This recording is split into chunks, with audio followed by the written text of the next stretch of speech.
kusoo dhawow mowduuc ku saabsan ka guulgaar noloshaada. waxaan halkan ku abaarayaa in aan bayaaniyo in qof kasta uu leeyahay awood u gooniya oo noloshiisa iyo dadka uu la nool yahay uu ku horumar siin karo, laakiin waxaa jiro dad aanan garanaynin habkay u guulgaari lahaayeen noloshooda, waana sababta keentay dadka qaarkood inay yihiin kuwo iridaha farxadda isaga xira mar walibana ku andacooda waxaa nahay kuwo nolosha ka dhacay, balse waxay hilmaamsan yihiin noloshu inaysan aqbalin dadka ducafada ah, yacni guushooda ayay leesi ka yihiin markastoo aad tahay caajislow. ogsoonow waxaad tilmaamaysaa inaad leedahay ma doonaya inaad nolosha meeqaan sare ka gaaro. haddaba ilaa aadan turaabow waxaan kuu sahninayaa dhowr hab oo aad ku noqon kartid guulayste, inkastoo aanan dhammaan waxa lagu guulaysto halkan kusoo koobi karin. qodobada ugu muhiimsan waxaa ka mid ah: 1. noqo qof xiriir wanaagsan la leh rabbigii ku siiyey wax aysan haysanin noolaha dunida dul saaran dhammaantooda sida xayawaanaadka, waayo adigu waxaad haysataa aqli aad ku kala saartay waxa xun iyo waxa san.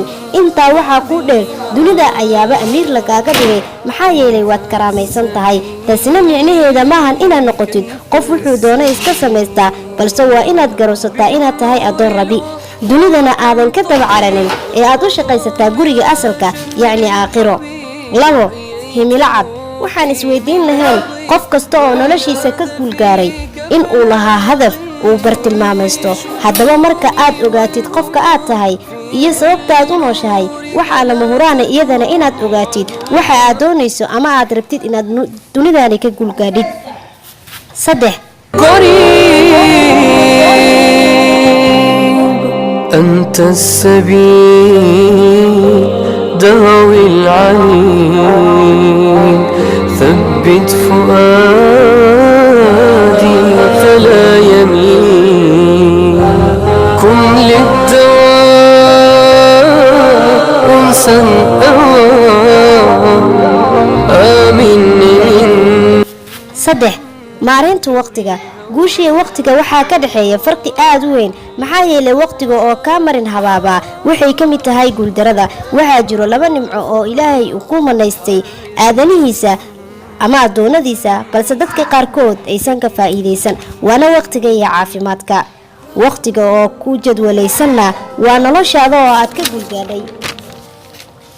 caafimaadkuna waa nicmada ugu qaalisan ee Ilaahay noogu manaystay, nagana mudan inaan uga mahad celino. 4. go'aan qaadasho.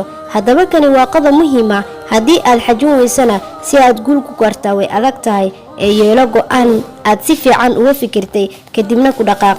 ugu dambeyntii waxaan kusoo afmeerayaa mowduucayga: ogsoonow walaal inay adag tahay si guul lagu gaaro, balse ay u baahan tahay samir iyo dulqaad, joogteen samayn ee dhaqaaqo fila khayr. حلق بروحي للكمال أنقذني من بحر الضلال أوصل حبالي بالحبيب